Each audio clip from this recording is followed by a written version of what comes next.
Hello everyone, welcome back. Somebody brought up a great topic for discussion. How good is a common hammer for knife defense? Okay, and in my opinion, I would rather have the hammer than the knife. Okay, the hammer, the modern hammer, is not that different from a medieval one-handed warhammer. Okay, so and the thing is, these 20-ounce hammers, they're light because you're typically when you're hammering nails, it's a quick action. So this is very fast. Okay, so if you know how to use this, this is a very good self-defense weapon. Okay, so first of all, let's talk about the different types of knives that you would be likely to encounter. Okay, in most cases, you're gonna have something similar to this. Right? Now, something like that doesn't have to be this exact shape, but the point here is that this does have an edge on it, okay, and it has a point. But the important thing to know is that even though this has a sharp edge on it, it's typically not going to cut, okay, especially if you have a jacket on. I mean, if you're in a fighting type of situation, you got any jacket on, this is not really good at cutting. Okay, this is really good at stabbing. Okay, this is obviously a stabbing knife, but the thing is that in order for this to be used to stab, the person has to get close to you, right? They have to be able to reach your torso. Okay, now as far as like cutting at your hands or your arms, that's not going to work. At the fingers, right? Like, let's say if you have anything else in your hand, right, and a hard cut to the fingers, yeah, that could hurt like hell. Okay, it might make you drop your weapon. So if this is what I had to fight with, and I would probably use the cuts to basically try to target the fingers to get the other person to drop whatever they happen to be holding. Okay, so let's move on. A K-bar, right? A military K-bar that I think the U.S. was using all the way back to World War II. This will definitely break bones. It won't cut through a finger, but it will definitely break a bone if you cut into the fingers. Okay, if you cut into the hand here, it's gonna hurt like hell. I don't think it has enough mass on it to actually break any bone. Okay, if you impact up here to the thicker bones, that's definitely, it might bruise, but it's not going to, it's not going to break any bones up here. So it's a maybe it would break the forearm bones. Okay, that's as far as I would go with this. And you basically would have to impact in an area over bone, like as opposed to over here, which has like the forearm muscles. That's not going to do anything. It has to be directly to the bone. Okay, so obviously this is really good for stabbing. So this is primarily a stabbing weapon. And if I was fighting with this, again, I'd be targeting the fingers, trying to create an opportunity to get in close and stab, right? Because that's what this is. Now, if we move up, once we get up to this size knife, now this actually has enough blade mass to strike here and break bone. Okay, it'll definitely break fingers, maybe even cut off fingers over here. But here it will break bone. It would possibly break bone up here. Clavicle, it'll break bone. Obviously, a strike to the head will break. And basically this can bite into the skull. So this has enough mass on it to actually be able to make a good cut. Okay, because now this is almost getting like into the machete territory. Okay, and obviously it has a very good point for stabbing. Okay, but you're probably not going to encounter this type of a knife in most scenarios. In most scenarios, you'll probably be encountering something about this size, or maybe something like this, right? A box cutter. Okay. Now the box cutter, okay, doesn't stab very well, but it cuts very well. Okay. The reason why this cuts so well is because the blade is thin. Okay. So one of the things that make a knife a good cutter is the fact that it has a thin blade that pushes aside less material as it's cutting through. So making a slash here, like that can cut through this jacket and possibly get down into the, past the skin into the muscle. But if you try to stab with this, it's the blade, because it's so thin, is probably going to break. Okay, so those are the two. So that's the first thing you got to figure out if you're fighting against somebody with a knife. Okay, do they have something that they need to stab with, or do they have something that they need to slice with? Okay, most people would probably be fighting with something like this. In which case, as far as slashing, the main thing I got to worry about is make sure that they don't hit my fingers, because this could make a nasty cut on your fingers, and it could also, basically prevent you from holding your weapon. Okay. Now, as far as using the hammer for self-defense, right, or offense, whatever you're doing. Okay. It might be like combat situations, shit hit the fan type of situation.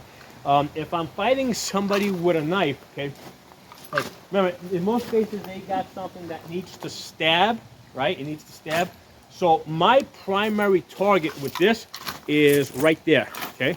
I want to hit them right where the wrist is. I mean, if it catches them up here, that's fine. This has enough mass on it that wherever it hits here, it can break that bone, okay? We're not even going to try and necessarily target with the head, all right? I'm perfectly fine targeting like this, because even if the person's pulling away, this has a good chance of basically pulling the knife out of their hand. Especially if you use the claw of the hammer, right? That will definitely bite into things and pull. So using the claw of the hammer is, to lead with, is not a bad option, right? So this is the area that I would be targeting, okay? Because again, if they have a stabbing weapon, they need to get to my body in order to use this effectively. I mean, if they cut my forearms here, especially if I have a jacket on, this is not going to do anything against a jacket, even though this has a sharp blade. So I'm basically trying to target this area over here, knock this out of their hand, and the way it's going, we're pretending that this is now a knife with the arm behind it. What I want to do is I want to, presumably they're righty, right? So I want to strike there, right? Knock that out of their hands, right? Close, get my hand on their hand, and then just immediately follow up with a shot to the head or clavicle. With the hammer, I mean, if you hit him like in the chest, I mean, you need to hit head or clavicle. I mean, if you get a chest shot, yeah, sure, that'll do something. They're not gonna like that either. But it's a minimal of 2 shots. Okay. First shot goes to the wrist, right, or the forearm. Boom, come in, boom. Okay. If for whatever reason it's coming from the other side, because you might have somebody that's that does one of these things and then cuts back. If they're cutting back to the other side, then from here, basically, if they're coming from that side, it's boom, boom. Okay. All right. So it's at a minimum, it's 2 shots. Boom, boom. Okay. Or boom, boom. You gotta strike the hand, and then immediately follow up to the head. Now, the important question here is, like, how are you gonna time this, right? How are you going to be able to hit this guy here and make contact at this area? Especially if you've got somebody that's doing this kind of crap, right? They're doing this kind of stuff. Maybe they're trying to do some, fancy shit like this. How do you target that area? So one of the things is, and this goes back into like, it pulls from a lot of the sword fighting that I do, okay? If somebody's coming at me, if they're moving forward, what I'll do is I try to match their speed, okay? So if they're coming in, I come in. If they go out, I'm coming out. So I'm trying to maintain that a certain distance. So even if somebody's running at me, if I'm moving backwards and I can match their speed, I'm able to then track their hands and see what their hands are doing. And the example of this is like, if you're standing on the side of the road and you're seeing a car just whiz by, right, at 60 miles an hour, you cannot see what's happening inside the car, right? The car's just going by really fast. You're standing still, okay? So now compare this to if you're driving down the highway at 60 miles an hour and then somebody's going by you at 65 miles an hour, or you go by somebody at 55 miles an hour, okay?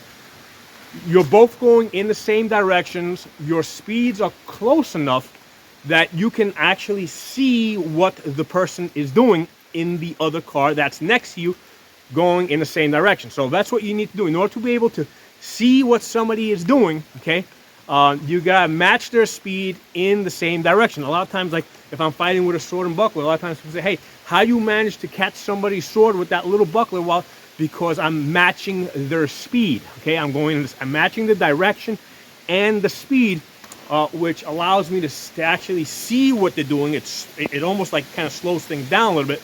And then once I can see what they're doing, now I can basically time my attack so that I hit them where I want to hit them, right? And you basically gotta drill, boom, and then boom, right to the head. Right, boom, boom, okay? Yeah, kind of claws. I mean, not use the claw. Let me use the hammer, so I'm not biting it to the wood the way I'm biting it over here, right? Now, I've hit this thing many times with a sword, and I've never had a situation where it's just like ripping the wood apart the way the claw of the hammer is ripping this apart. So even with me moving this really slowly, it's still doing more damage than a lot of times if I'm swinging a sword a lot faster, okay?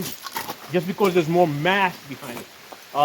So one of the things I'll try to avoid is swinging down like this, because now the mass of the hammer is going back that way, and now I have to reverse all that. You know, so when I strike, I want to strike out, okay? So when I throw my shot, I'm throwing my shot with the intention, right, of bringing it back around and throwing there. And if you look at me, I'm throwing it out, right? I'm throwing it out, okay? I'm not coming down like this. When I take that headshot, I'm throwing straight to the head, bringing it back so I can throw the next shot, then the next shot, and the next shot, okay? You know, if the knife starts coming back at me, you know, grab that, boom, okay? So you wanna, if you're gonna practice this, you know, practice attacking the wrist area and practice it with the follow-up shot to the head. Okay? So, and my thoughts on using a hammer for self-defense. Let me know what you guys think. I'll talk to you all soon.